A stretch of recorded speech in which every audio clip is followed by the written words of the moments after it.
Почитувани граѓани на Република Македонија, веќе 2 дена молк од владата на Зоран Заев за тајните преговори со Бугарија. Очигледно се планира Бучковски тајно да преговара за македонскиот јазик и идентитет. Прашањата на ВМРО ДПМН се прашања кои ги поставуваат граѓаните на Македонија и за кои заслужуваат одговори. Владата од граѓаните ги крие условите и барањата од анексот со 12 точки. До кога на некои тајни преговарачки маси ќе се раскрчмува македонскиот идентитет и јазик? Владата дозволува Македонија да се негира на телевизиски емисии во Софија, а македонскиот идентитет да биде карта за подкусурување во преговорите со Европската Унија. Со посочениот анекс, клопчето започна да се одмотува. Се потврди информацијата на ВМРО ДПМН од минатата година дека на македонската влада и бил врачен анекс од 12 точки со негаторски позиции за македонскиот идентитет. Сега дознаваме и дека тој анекс им бил даден на Заев, Димитров и Османи уште во ноември минатата година. 3 месеци молк за македонските граѓани, 3 месеци тајни преговори. Почитувани, ВМРО ДПМН предупредуваше дека анексот бара ретуширање на историјата и го оспорува односот кон малцинствата. Но овој анекс е опасен и по македонскиот јазик. Тој сега не треба да биде повеќе македонски, туку само како формалност дел од нашиот устав. Со ова се погазува децениската борба на македонските преродбеници, уште од Ѓорѓија Пулевски, Димитрија Чуповски, преку Крсте Петков Мисирков, па се до официјалната кодификација на македонскиот јазик како македонски.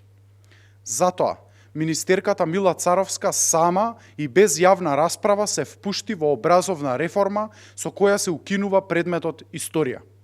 Сето тоа за владата да се обиде да се умилка и да им удоволи на бугарските предизборни барања. Очекуваме одговори и одговорност од владата веќе неколку денови. 1. Кога бил доставен нон-пейперот од Бугарија и зошто македонската јавност не е информирана за содржината на истиот? Дали 12 точки се поразителни за македонскиот идентитет и јазик? Дали Бучковски следнава недела во Софија ќе дискутира за македонскиот јазик и историја? Зошто Зоран Заев веќе 2 години лаже дека немаме отворени прашања со соседите? Почитувани, одговорност на Заев, Димитров и Османи мора да има. Морална и политичка одговорност, а потоа и секаква друга, штом ВМРО ДПМН ја преземе власта во Република Македонија. За сите овие недела кон Македонија ќе одговараат. Ви благодарам. Дали имате прашања? Господине Дудовски, дали ќе инициирате седница во парламентот за да се расправат во ова прашање, да се отворат сите документи што се предложени од бугарска страна? Дали ќе инсистирате на затворена, на отворена седница, било како?